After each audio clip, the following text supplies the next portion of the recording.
السلام علیکم to all the students of class 8. آج کا مضمون ہے ہمارا خون کا بدلہ. مضمون کا نام کیا ہے؟ خون کا بدلہ. کلاس 8 ہے، لیسن نمبر 6 ہے آفیشیلی.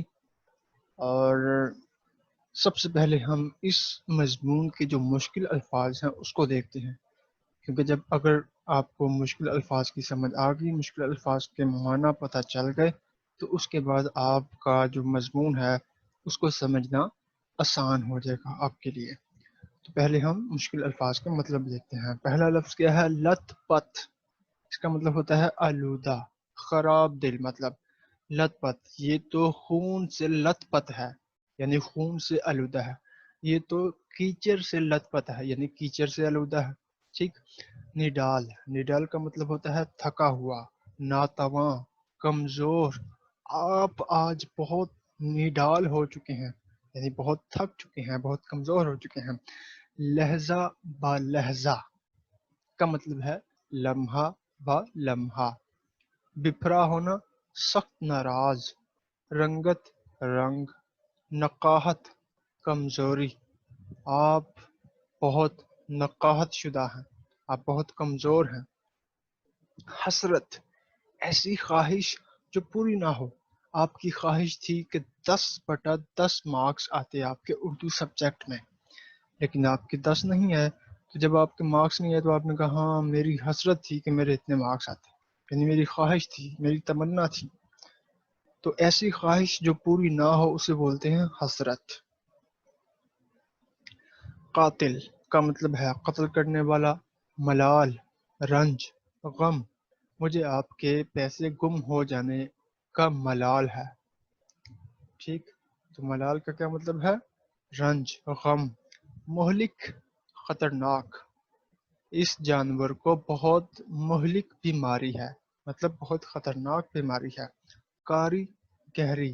ضرب، چوٹ. کیا کاری ضرب، گہری چوٹ. ندامت، شرمندگی. مجھے بہت ندامت ہے اپنے اس فعل پر، اپنے اس کام پر. مجھے بہت شرمندگی ہے اپنے اس کام پر. مجھے گناہوں پر ندامت ہے، میں اپنے گناہوں پر ندامت کرتا ہوں، میں اپنے گناہوں پر شرمندہ ہوں. ٹھیک. فخر، اعزاز. حجرہ، کمرہ. میرے ابا جان حجرے میں ہیں، میرے ابا جان کمرے میں ہیں. آرزو کا مطلب ہے خواہش، تمنا. اس کو کیا پڑھنا ہے؟ خواہش. اس کو خواہش نہیں پڑھنا. لکھنے میں تو یوں لکھا جائے گا لیکن پڑھنے میں کیا ہوگا؟ خواہش. تو آرزو کا مطلب ہوتا ہے خواہش یعنی تمنا. انتقام، بدلہ. میں تو انتقام لوں گا، مطلب میں تو بدلہ لوں گا. بدبخت، بدقسمت، بدنصیب. بخت کا مطلب ہوتا ہے قسمت. جیسے ہم نے پچھلی جو نظم تھی اس میں پڑھا تھا بخت بیدار. تو بدبخت، بدقسمت، بدنصیب. زرد، پیلا. ضبط، برداشت. آپ میں کوئی ضبط نام کی چیز ہے؟ آپ میں کوئی برداشت نام کی چیز ہے؟ سب سے بڑی قوت قوت برداشت ہے. دیوانہ وار، پاگلوں کی طرح. یہ تو دیوانہ ہے، یہ تو پاگل ہے. دیوانہ وار، پاگلوں کی طرح. شدت، سختی، تیزی.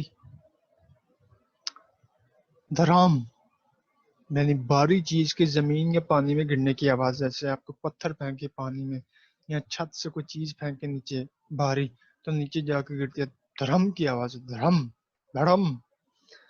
رفع، دور. رفع دفع کرو جی، رفع دفع کرو. سکتے میں آنا، بے حس و حرکت ہو جانا. ٹھیک ہے نا؟ ہوش ہی اڑ جانا آپ کے، آپ کو سمجھ نہ آئے کہ ہو گیا، آپ اسی وقت وہیں رک جائیں، جام ہو جانا.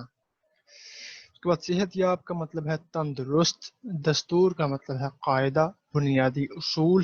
کیا آپ کے گھر میں کوئی دستور ہے، کوئی اصول ہے، یا جب مرضی آؤ اور کھاؤ پیو اور موجیں کرو؟ کوئی تو دستور ہوگا. غافل، بے فکر. غافل اسے کہتے ہیں جو اپنے کام سے بے فکر ہو، جسے کوئی پرواہ نہ ہو، جسے کوئی ٹینشن نہ ہو، تو وہ غافل ہے. جیسے جو دنیا ہی کے کاموں میں پڑا رہے اور آخرت کی فکر نہ کرے تو وہ غافل ہے. اسی طرح اسکول کا کام کوئی بچہ نہ کرے، کھیل کود میں لگا رہے اور ایگزام سر پر آ جائیں تو اسے فکر ہو تو ہم کہیں گے یہ غافل ہے، اس کو پرواہ ہی نہیں ہے، ایگزام کی کوئی ٹینشن ہی نہیں ہے، اسکول کا کام کرتا ہی نہیں ہے۔ تو جو اسکول کا کام نہ کرے وہ غافل ہے، بے فکر ہے۔ دستک، دروازہ کھٹکھٹانا۔ تو یہ تھے مشکل الفاظ کے مطلب۔ اب ہم مضمون کو ریڈ کرتے ہیں اور جو مشکل الفاظ اس میں آئیں گے ریڈنگ کے دوران اس کو بھی ہم دیکھ لیں گے۔ بہت ہی مزے کا مضمون ہے یہ۔ تو مضمون کیا ہے؟ خون کا بدلہ۔ یہ سارے مطلب ہم نے دیکھ لیے ہیں۔ خاص الفاظ کے ہیں لت پت، آلودہ ہونا، حجرہ، کمرہ، نڈال، کمزور، ناتوان، نقاہت، کمزور۔ نڈال کا مطلب ہوتا ہے تھکا ہوا، دیوانہ وار، پاگلوں کی طرح، لہجہ با لہجہ، لمحہ با لمحہ، ملال، رنج، غم، غافل، بے فکر، بدبخت، بدقسمت، مہلک، خطرناک، رفع، دور، دستور، اصول، کاری، گہری، ندامت، شرمندگی، آرزو، تمنا، خواہش، انتقام، بدلہ، حسرت، ایسی خواہش جو پوری نہ ہو، بفرا ہوا یعنی سخت ناراض۔ تو یہ سارے یہ خاص الفاظ ہیں، ان کے مطلب بھی ہم نے دیکھ لیا، آپ ان کو اچھی طرح یاد کر لیں، سمجھ لیں۔ اب ہم مضمون کو پڑھتے ہیں۔ مراد خان خون میں لت پت ایک چارپائی پر پڑا تھا۔ خون میں لت پت یعنی خون سے آلودہ، ٹھیک، لت پت مطلب آلودہ۔ گاؤں کے لوگ اس کے حجرے میں جمع تھے، یعنی کہ اس کے کمرے میں جمع تھے۔ حجرے کا مطلب ہم نے کیا جانا؟ کمرہ۔ اس کی بیوی اور نوجوان بیٹی مارے غم کے نڈال ہوئی جا رہی تھی۔ مراد خان کی حالت لہجہ با لہجہ خراب ہوتی جا رہی تھی، یعنی لمحہ با لمحہ خراب ہوتی جا رہی تھی۔ زیادہ خون بہہ جانے کی وجہ سے اس کی رنگت زرد ہو گئی تھی۔ رنگت مطلب رنگ۔ وہ کچھ کہنا چاہتا تھا لیکن نقاہت کی وجہ سے، نقاہت کا مطلب ہم نے دیکھا تھا کمزوری، ٹھیک ہے نا، لیکن کمزوری کی وجہ سے نہیں کہہ سکتا تھا۔ وہ کچھ کہنا چاہتا تھا لیکن نقاہت کی وجہ سے نہیں کہہ سکتا تھا۔ آخر اس نے بڑی مشکل سے ہاتھ اٹھایا۔ سب لوگ خاموش ہو گئے۔ اس کی بیوی اور بیٹی نے بھی ضبط سے کام لیا۔ ضبط کا مطلب ہم نے دیکھا تھا برداشت، تو اس کا مطلب اس کی بیوی اور بیٹی نے بھی برداشت سے کام لیا۔ سب کی توجہ مراد خان کی طرف تھی۔ کمزوری اس قدر زیادہ تھی کہ مراد خان کے لیے بولنا مشکل ہو رہا تھا۔ وہ بڑی آہستگی سے کہہ رہا تھا، دشمن تو اپنا کام کر گیا، میرا آخری وقت آن پہنچا ہے۔ اس کی بیوی اور بیٹی دھاڑیں مار کر رونے لگیں۔ مراد خان نے انہیں اشارے سے خاموش کرایا۔ اس نے کہا، میں دنیا سے ایک حسرت لیے جا رہا ہوں۔ حسرت کا مطلب کیا دیکھا تھا ہم نے؟ ایک ایسی خواہش جو پوری نہ ہو سکے۔ اس نے کیا کہا؟ اس نے کہا، میں دنیا سے ایک حسرت لیے جا رہا ہوں، کاش میرا بھی کوئی بیٹا ہوتا۔ اب اس کی خواہش تھی کہ اس کا بیٹا ہوتا، اس کی یہ خواہش تھی۔ اب وہ یہ حسرت بن چکی ہے کیونکہ اس کی یہ خواہش پوری نہیں ہوئی۔ حسرت کا مطلب ایسی خواہش جو پوری نہ ہو۔ تو اس نے کہا، کاش میرا بھی کوئی بیٹا ہوتا جو میرے خون کا بدلہ لیتا، تو میری بے چین روح کو سکون ملتا، یعنی آرام ملتا۔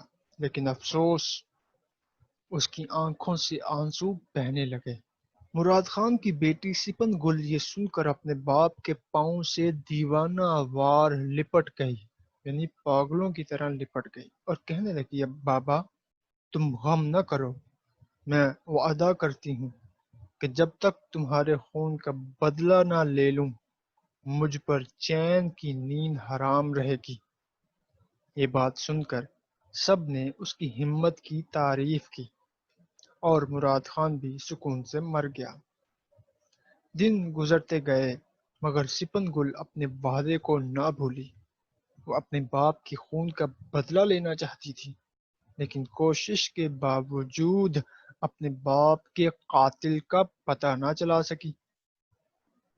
اسے صرف اتنا ہی معلوم تھا کہ اس کے باپ پر کوئی شخص گولی چلا کر پہاڑوں میں غائب ہو گیا اور لوگ اس کے باپ کو زخمی حالت میں وہاں سے اٹھا لائے۔ کسی شخص کو قاتل کے بارے میں کچھ بھی علم نہ تھا۔ سپن گل انتقام کی آگ میں جل رہی تھی۔ انتقام مطلب بدلہ، بدلے کی آگ میں جل رہی تھی کہ میں نے بدلہ لینا ہے ہر حال میں، لیکن قاتل کا پتہ نہیں چل رہا تھا۔ وقت گزرنے کے ساتھ اس کے جذبات میں کمی کے بجائے شدت پیدا ہوتی گئی۔ لوگ اسے سمجھاتے تھے کہ تم نوجوان ہو، خوبصورت ہو، کیوں اپنی زندگی تباہ کر رہی ہو؟ اپنے آپ پر رحم کھاؤ۔ مگر سپن گل پر ان باتوں کا کوئی اثر نہیں ہوتا تھا۔ بدلے کے خیال میں وہ سب کچھ بھول چکی تھی، حتیٰ کہ وہ اپنی پیاری ماں کی خدمت سے بھی غافل ہو گئی تھی۔ غافل بے فکر ہو جانا، غافل ہو گئی تھی مطلب بے فکر ہو گئی تھی۔ ایک رات سپن گل نے اپنے باپ کو خواب میں دیکھا۔ اب یہ کیا لفظ ہے؟ خواب، خواب نہیں کہنا، آپ نے خواب میں دیکھا، خواب جیسے خواہش کو پڑھا تھا ہم نے، یہ خواب ہے۔